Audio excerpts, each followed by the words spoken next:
본격적인 장마철이 시작됐습니다. 지난 주말 밤사이에 전국 곳곳에 비바람 강하게 몰아쳤고요. 초반 장마 강수량은 평년 대비 3배나 많아질 거라고 합니다. 올여름에 전례 없는 극한호우 가능성도 예보가 되고 있죠. 이런 비 소식 들으면서 더더욱 마음을 졸이는 분들이 있습니다. 바로 반지하 거주민들입니다. 여러분 기억하실 거예요. 홍수 피해가 컸던 재작년 서울 신림동에서 말 그대로 온 집안이 물에 잠겼던 반지하 거주민들. 그분들 지금은 어떻게 지내고 있는지, 또 그 후에 어떤 대책들이 마련이 됐는지 장마철 맞아서 직접 만나보겠습니다. 선생님 나와 계십니까? 네네. 안녕하세요. 그 당시에 아드님하고 그 반지하 가구에 거주하시다가 홍수 피해 입으셨던 그분이시죠? 예, 맞습니다. 예, 저도 그 당시 인터뷰했던 기억이 생생한데 지금은 어디 살고 계세요? 저는 별도로 나와서 살고 있고요. 아들은 아직 거기서 기거를 하고 있습니다. 아, 그 집에 살고 있습니까? 네네. 그럼 그 당시에 피해 보셨던 다른 이웃들, 그분들도 그대로 살고 계시나요? 아니요. 그분들은 다 다른 데로 가셨습니다. 지금 거기는 3가구가 있었는데, 예. 또, 두 가구는 비어있고, 우리 아들 혼자만 있습니다. 그 당시에 워낙 트라우마도 강하고 했기 때문에 저는 다 나오셨을 줄 알았는데, 이주하셨을 줄 알았는데, 아드님은 어떻게 거기 머물고 계시네요? 예. 환경이 그렇게 되다 보니까, 아직까지 거기서 못 나오고 있습니다. 그렇군요. 지금 사진도 보여드리고 있습니다만, 완전히 네. 물에 잠겼던 상황이기 때문에, 네. 비가 그쳐도 뭐 하나 건질 것도 없으셨을 것 같아요. 네, 전부 다 버렸죠. 네. 그러고 나서 그럼 어떻게 다시 살게 되셨어요? 지상하고 반지하하고는 한 3배 이상 차이가 나요. 반값 차이가. 그렇죠. 예, 3배, 서너 배 이상 차이 나는데. 예. 예, 그런데 사실은 30만 원만 주면 한 달에 기가할 수 있는 걸 다른 데는 60만 원, 70만 원, 많게는 100만 원 이런 식으로 다 주거비를 줘야 되는데 최대한 아끼려고 안 하겠어요. 그러면 젊은이들이 살 수밖에 없는 거죠. 그렇죠. 그러니까 왜 거기 계속 살아? 아니 그러면 반지하에서 나오면 되는 거 아니야? 이렇게 쉽게 말씀하시는 분도 계시지만 그건 정말 세상 모르는 말씀이고 좀 현실적으로 그럴 수밖에 없는 수많은 사람들이 서울에 살고 있다는 이야기, 특히 청년들 이야기를 지금 하신 거예요. 네네. 알겠습니다. 그래서 그 당시에 이제 시에서 직접 나서서 반지하 주민들 이주비 지원 사업하겠다 이런 것도 있었고 아예 반지하 그런 게 아예 안 이루어졌죠. 아 그렇습니까? 네. 그럼 시나 정부 차원에서 도움을 준 건 어떤 건가요? 그 지원비 준 거 얼마 정도 지원이 됐죠? 지원비 한 200만 원? 200만 원. 예. 네네. 예. 그리고 주변 환경들 개선시킨 거. 예를 들어서 배수로 간을 큰 걸로 바꾼다든지 또 배수 장치 같은 걸 새 걸로 교체시킨다든지 예, 그런 것들이죠. 그렇군요. 이제 그런 주변 환경 정비는 이루어졌지만 개개인에 대한 어떤 더 이상의 지원 같은 것은 없는 상황이다. 네. 지난 주말에도 서울에 비가 억수같이 내렸잖아요. 어제도 꽤 많이 비 오고 괜찮았습니까? 예. 그래서 저 같은 경우도 아들이 비가 많이 올 때는 저한테 와서 자라고 얘기를 하고 그렇게 시킵니다. 네네. 그 주변에 배수로라든지 이런 게 정비가 돼서 그나마 상황이 좀 나아진 것 같긴 합니다만 그래도 그 지하에 거주하시는 분들은 비 많이 오는 날은 불안할 수밖에 없는데. 그렇죠. 그렇죠. 아시다시피 그 인근에서 사람이 또 죽었잖아요. 그렇죠. 그냥 비참하죠. 이 비참한 마음이 많이 들어요. 좀 여러 가지 여유가 있다면 얼마나 좋을까 하는 그런 생각도 많이 들고. 알겠습니다. 당장 떠날 수는 없는 상황이니까 뭔가 좀 현실적으로 조금 더 좀 적극적인 뭔가 대안이 있었으면 좋겠다 한다고 하면 어떤 것들 가능할까요? 저는 그 적극적인 대책은 예. 어떻게든 공공주택을 많이 만들어서 젊은 청년들이 좀 보다 최적한 환경에서 지낼 수 있도록 그런 걸 만들어줘야 앞으로 뭐 청년들이 결혼도 하게 되고 애기도 낳고 그러지 않겠어요. 그게 가장 급선무라고 생각해요. 아, 근본적인 뭐 대책. 쉽습니다. 안 그래도 그 당시에 그런 얘기 나왔어요. 더 이상 반지하에, 그러니까 지하에는 사람이 살지 않도록 이렇게 법으로 어떻게 좀 해보겠다는 이야기까지 사실은 나왔었는데. 그렇죠. 그렇죠. 저도 토론회 가면 그 얘기를 하면 예. 뭐 좀 권력 쪽에 계시는 분들이 그런 말씀들을 그냥 하셨거든요. 더 이상 진짜 여기는 살면 안 되겠다. 앞으로 이제 대한민국 사람들은 여기에서 못 살게 하는 법을 만들어야 되겠다. 그렇게 얘기를 했단 말이에요. 지하에 못 살게 하는 법을 만들겠다라는 건데 사실은 살 수밖에 없는 사람들한테 살지 말아라 할 수는 없는 것이고 자연스럽게 지하에 살지 않고도 거주가 넉넉한 그런 서울이 되면 가능할 텐데 그렇죠. 예, 그런 대안들이 좀 마련돼야 되지 않겠나 하는 보다 근본적인 말씀을 해주신 것 같아요. 네네. 알겠습니다. 뭐 이번 여름에 특히 비가 많이 온다는 소식이 있어서 참 저도 불안하고 뭐 아버님 심정이 어떠실까 싶은데요. 아무쪼록 무사히 이번 여름 날 수 있도록 또 근본적인 대책 마련될 수 있도록 저도 기원하겠습니다. 오늘 귀한 시간 고맙습니다. 아이고 고맙습니다. 예, 2년 전에 피해를 고스란히 입었던 그 반지하 주민 만나봤습니다. 이어서 전문가 한 분 연결합니다. 시민단체 도시연구소의 최은영 소장 연결이 되어 있습니다. 소장님 나와 계십니까? 네, 안녕하세요. 예. 앞에서 그 당시에 물난리 크게 겪었던 홍수 피해 입었던 분 이야기를 들었는데 이분은 아버님은 떠나셨는데 아들은 네. 직장, 뭐 취업 이런 문제 때문에 거길 떠나지 못하고 살고 있다고 하거든요. 네. 그 당시 피해 당하셨던 분들 지금 상황이 대체적으로 어떤 겁니까? 그렇게 살고 있는 분들이 많으시고요. 그대로? 그래서 그대로 사시는 분들도 많으시고, 예.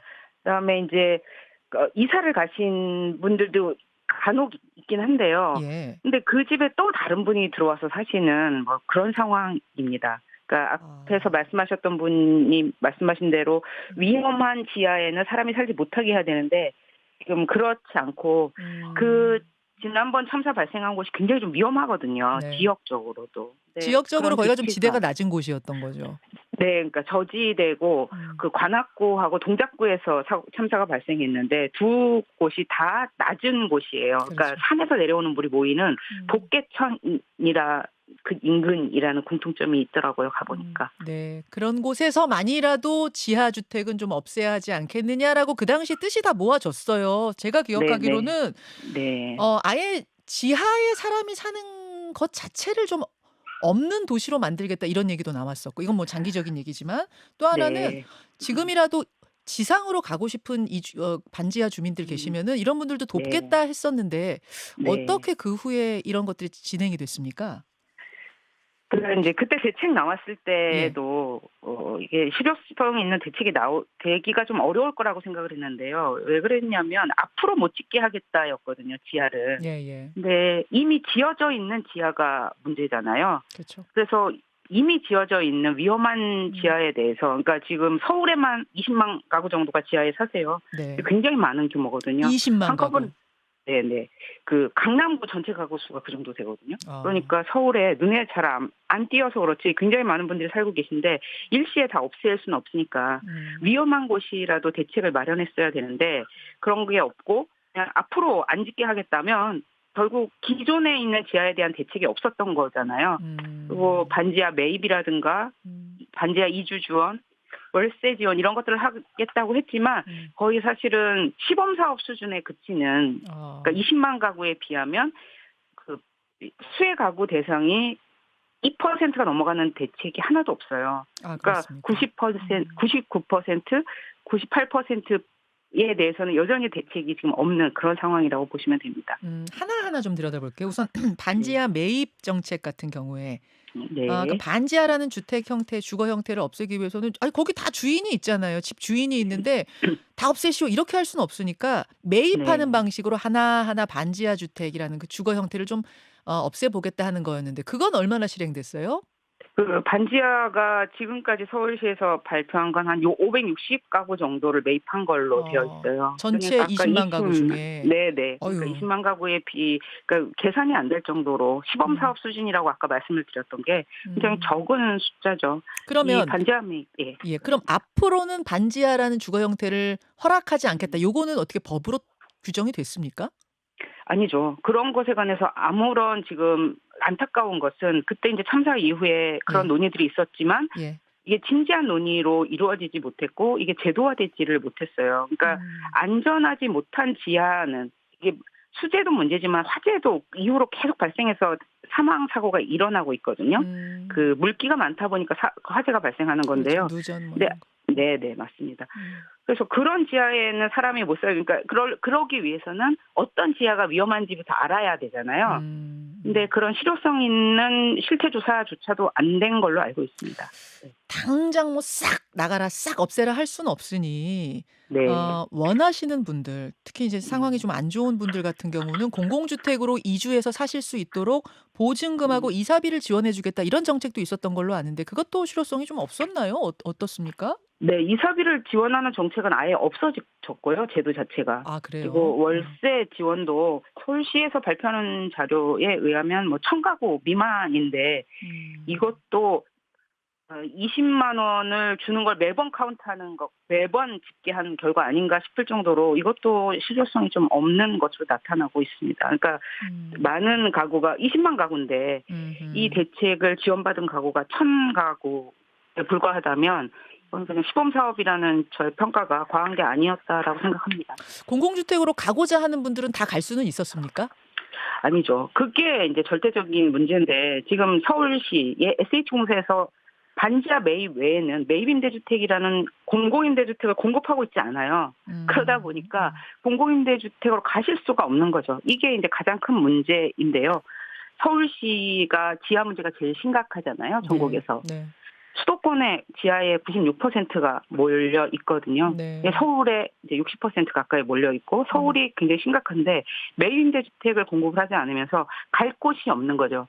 그래서 공공임대주택에 대한 수요는 많은데 공급을 안 하다 보니까 뭐 청년들 같은 경우 몇백 대 1의 경쟁률을 보이고 뭐 이런 상황이에요. 그런데 반지하를 원한다고 다 이사를 갈 수 있는 상황 아니고 제가 이제 피해 관악구 인근에 사시는 분을 알고 있는데 그분도 여전히 공공임대주택에 못 가셨어요. 그래요. 그런 상황입니다. 상황이 그러하다 보니 결국은 뭐 위험해도 그냥 그 지역에 사는 분들이 여전히 많다는 말씀인데 그래서 뭐 서울시에서 아무것도 안 한 건 아니고 앞에 분 말씀 들어보니까 배수구도 넓히고 하수관도 정비하고 주변 정비 사업들을 했더라고요. 이 정도면은 올 여름 괜찮겠습니까?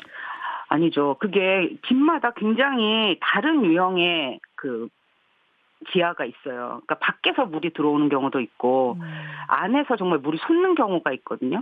그 동작구, 관악구 그 지역들은 그런 집들이 많이 있더라고요. 예. 하수구가 역류하거나 집 자체에 그 물웅덩이가 있는 집들도 있고요. 아하. 그러다 보니까 그 집 밖을 정비해가지고는 문제가 해결되지 않는 집들이 많이 있습니다. 아, 사연이 다 다르군요, 집집마다 그러니까. 네, 그렇습니다. 뭐 주변 정비는 당연한 걸 테고, 주변 환경 정비는 당연한 걸 테고, 그럼 집집마다 살피면서 좀 구체적으로 방안들을 마련해야 되는 거예요? 그렇죠. 그러니까 이게 사례가 다 다르고 어떤 집들은 밖에서 물이 들어오고 어떤 집은 안에서 물이 솟고 이런 건데 이런 것들을 좀 구분해서 맞춤형 대책을 해야 되는데 그러기 위해서는 이제 조사가 선행되어야 될 건데 그런 부분에 있어서 서울시가 조사를 안 한 거는 조사를 했다고는 하는데 네. 근데 이제 관악구나 동작구처럼 정말 위험한 지역에 대한 대책도 마련되지 않고 있는 걸 보면 그러니까 가보면 차수판 정도만 설치되어 있는 상태거든요. 차수판, 물막이판. 네, 예. 물막이판 설치되어 있고 역류 방지 시설이 뭐 일부 주택에 대해서는 되어 있다고 하더라고요. 근데 이게 일부이고 그 굉장히 많은 집들은 지금 대책이 없는 상태로 그대로 있어서 비만 오면 저도 걱정입니다. 아이고, 그런 상황이군요. 아, 이거를 어떻게 그럼 아까 근본적인 대책은 말씀해 주셨어요. 반지하라는 주거 형태, 우리나라에만 있다고 하는 이 기형적인 주거 형태 자체를 차츰 없애야 한다. 이건 아주 근본적이고 아주 원론적인 말씀인데 현실적으로 당장 어디 가려고 해도 뭐 돈이 부족해서 못 가시는 분, 그 지역을 떠날 수는 없는데 지상으로 올라갈 형편은 안 되는 분 그렇다고 나라에서 그분들한테 집을 다 줄 수도 없는 상황. 이걸 고려하면 네. 단기적으로는 그럼 뭘 할 것인가? 당장 오늘 밤에 비가 억수같이 쏟아지면 어떻게 해야 될 것인가? 단기적으로 뭘 좀 더 정비해야겠습니까? 단기적으로는 위험한 지역들에는 개폐형 방범창이라도 설치를 해야 될 것 같아요. 그게 뭔가요? 지금 그러니까 안에서도 열 수 있는 그 관악구 참사에서 발생했던 일이 창문을 열 수가 없어가지고 맞아요. 네. 그 참사가 발생했거든요. 방문은 그러니까- 안 열리고 수압 때문에 네, 창문을 그렇습니다. 통해서 그 조그마한 창문 통해서 나가야 되는데 이것도 다 방범창으로 막혀 있어서 그분들이 돌아가셨어요. 네, 그렇죠. 그러니까 개폐형 방범창이라도 특히나 위험한 지역은요. 그렇게 예. 관악구나 동작구처럼 복개천 주위의 위험한 지역들에 대해서는 방범창이라도 안에서 개폐할 수 있는 방범창이라도 설치하는 게 가장 시급한 일이라고 생각합니다. 제일 시급한 거 지금 가장 현실적인 거 말씀해 주셨네요. 그 뭐 네. 다른 거 지금 다 당장 뭐 어떻게 돈을 다 뭐 얼마를 수억을 줘서 아파트로 이사 가라 이렇게 할 수는 없는 노릇이니 당장 이번 여름에 안전하게 살기 위해선 비 억수로 왔을 때 열고 나갈 수 있는 개폐형 방범창이라도 좀 마련해 달라. 이 이야기에 대해서 지자체에서도 정부에서도 귀 기울여 주셨으면 좋겠습니다. 알겠습니다. 한국도시연구소장 최은영 소장님 고맙습니다. 네, 감사합니다. 김현정의 뉴스쇼는 시청자 여러분의 참여를 기다립니다. 구독과 좋아요, 댓글 잊지 않으셨죠? 알림 설정을 해두시면 평일 아침 7시 10분 실시간 라이브도 참여하실 수 있습니다.